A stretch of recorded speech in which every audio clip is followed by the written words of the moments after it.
Alaska is not like the rest of the United States. It is larger than Texas, California, and Montana combined. Vast stretches of land remain completely untouched.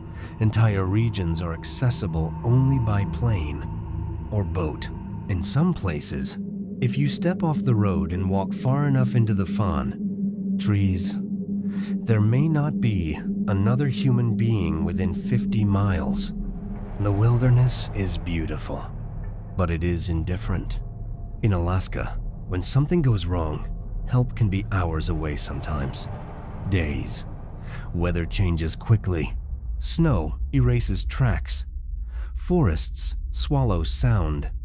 Mountains distort distance. And once you are far enough from civilization, the margin for error disappears. Because of that, Alaska has developed a reputation, not just for harsh winters or wild terrain, but for mysteries, disappearances, murders, cases where evidence exists, yet the full story never feels complete. Incidents where official explanations are given, but something about them still leaves room for doubt. Tonight, we're looking at 3 true events that took place in Alaska. Each one is documented. Each one involved real people. And in each case, despite investigations and conclusions, there are lingering questions. In a place this large, answers don't always come easily. Sometimes they don't come at all. Let's begin. In September of 1973, Daniel and Paul Soderman left for a hunting trip on the down, Kenai Peninsula. The Kenai Peninsula is one of Alaska's most visited outdoor regions. It's known for fishing, moose hunting, and miles of rugged forest and tundra. It's wild, but not unknown. Experienced hunters frequent the area every season. Daniel and Paul were not inexperienced tourists. They were familiar with Alaska's terrain. They had hunted before. They understood how quickly weather could change and how dangerous complacency could be. They packed supplies. They brought rifles. They informed family members of their plans and estimated return. Nothing about the trip seemed unusual. When they failed to return on time, family members initially assumed weather. Delays. That's common in Alaska. But as days passed without contact, concern grew. Search efforts began. Volunteers and authorities combed the region where the brothers had said they would be hunting. Helicopters scanned from above. Ground teams searched trails, riverbanks, and wooded areas. What they found made the situation stranger. The brothers' campsite was located. It did not appear ransacked. Their gear was present, supplies were there. There was no obvious sign of a violent struggle, no clear indication of a bear attack, no significant blood evidence. If they had left camp suddenly, it wasn't obvious why. Investigators began reconstructing possibilities. One theory was wildlife. Brown bears inhabit the Kenai Peninsula. Moose can be aggressive. A sudden encounter could turn fatal quickly. But animal attacks typically leave evidence. Torn clothing, blood trails, drag marks. Searchers did not find clear indicators of that. Another theory was environmental miscalculation. The Alaskan wilderness can disorient even experienced outdoorsmen. Fog rolls in, landmarks blur. What seems like a short distance can become miles of difficult terrain. Perhaps the brothers separated from camp and became lost.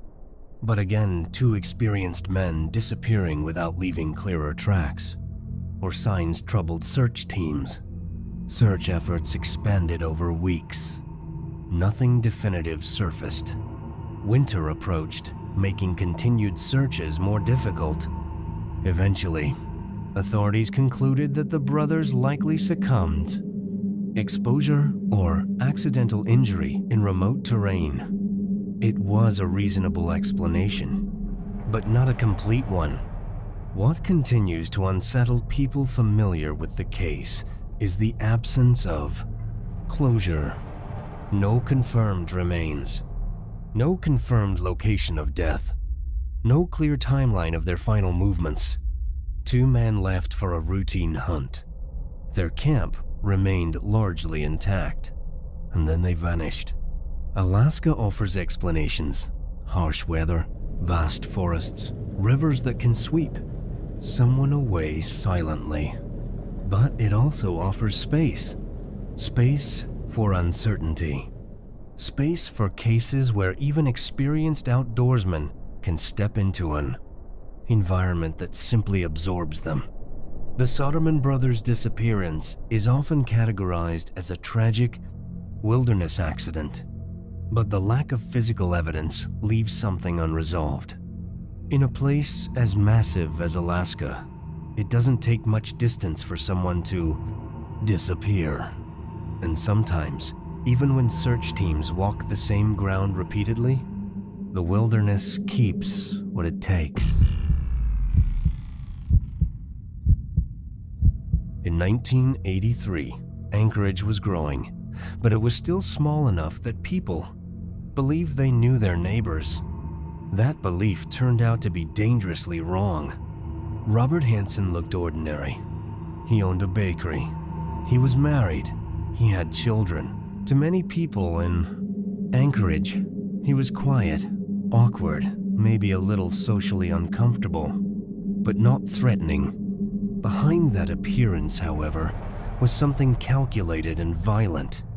Between the early 1970s and 1983, Hansen targeted women, many of whom were sex workers. He would approach them in Anchorage, gain their trust or force them at gunpoint, and abduct them. What happened next was what made the case uniquely disturbing and deeply tied to Alaska's geography. Hansen would drive his victims to remote areas of the state. Then he would release them into the wilderness. He hunted them. Alaska gave him something most other states could not: isolation. Miles of forest, mountain ranges, gravel roads that led nowhere, airstrips, surrounded by nothing but wilderness. Areas where a gunshot would go unheard. For years, women went missing. Some bodies were found in remote areas, but investigators struggled to connect all the cases. Then came Cindy Paulson. She was 17 years old in 1983 when Hansen abducted her at gunpoint in Anchorage. He forced her into his vehicle and drove her to his home, where he assaulted her. At some point, he decided to transport her again. He placed her in his car and drove toward Merrill-Field Airport. Somehow, Cindy managed to escape. She ran barefoot through the streets and flagged down a truck driver. Terrified, she told police what had happened. She gave them a description of Hansen and even described the small plane he owned. Initially, her report wasn't taken as seriously as it should have been. Her background made some officers hesitant, but the details she provided were specific. Eventually, police began to investigate Hansen more closely. A search warrant was executed on his home. What they found was deeply unsettling. Jewelry belonging to missing women, maps with remote locations marked, weapons consistent with forensic evidence. When authorities followed the markings on Hansen's maps, they discovered human remains in wilderness areas.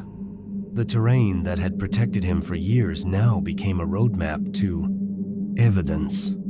Hansen eventually confessed to multiple murders. But even with a confession, even with recovered remains, the case still leaves uncomfortable questions. How many victims were there truly? Hansen admitted to 17 murders, though some estimates suggest the number could be higher. In a state as vast as Alaska, how many sites remain undiscovered? The wilderness that concealed his crimes may still conceal evidence. There is also the disturbing reality of time. Hansen operated for years before being caught. The remoteness of Alaska worked in his favor. Victims disappeared into landscapes that made search and recovery difficult. It wasn't just physical isolation that protected him, it was assumption. People assumed disappearances were accidents. People assumed transient lifestyles explained missing persons. People assumed harsh terrain was responsible. And often, in Alaska, those assumptions are reasonable. But in this case, isolation masked something intentional. Hansen died in prison in 2014. Yet the case continues to echo in discussions about Alaska's missing and murdered cases. The wilderness played a role. The geography played a role. The scale of the state gave him confidence. And even now, decades later, there are lingering doubts. Are all victims accounted for? Were all burial sites found? Is every detail known? In Alaska, when something happens far enough from civilization, it can stay, hidden longer than it should. And in this case, isolation didn't just hide evidence, it delayed justice.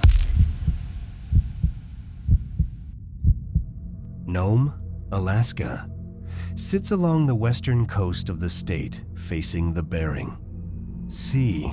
It's remote, even by Alaskan standards. There are no roads connecting Nome to the rest of Alaska's highway system. You get there by plane or boat.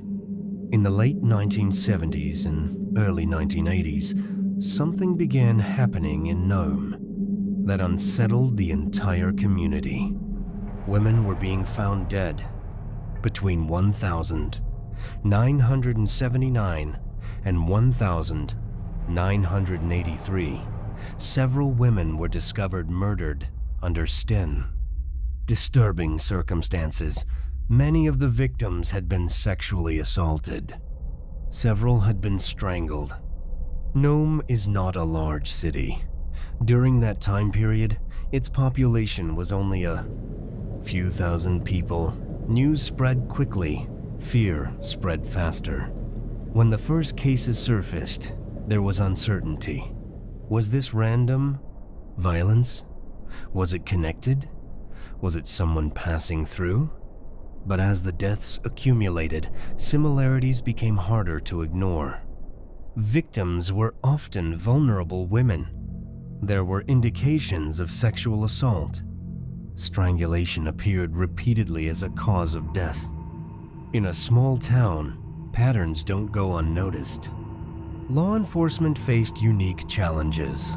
Nome's remoteness meant resources were limited. Weather conditions could delay investigations.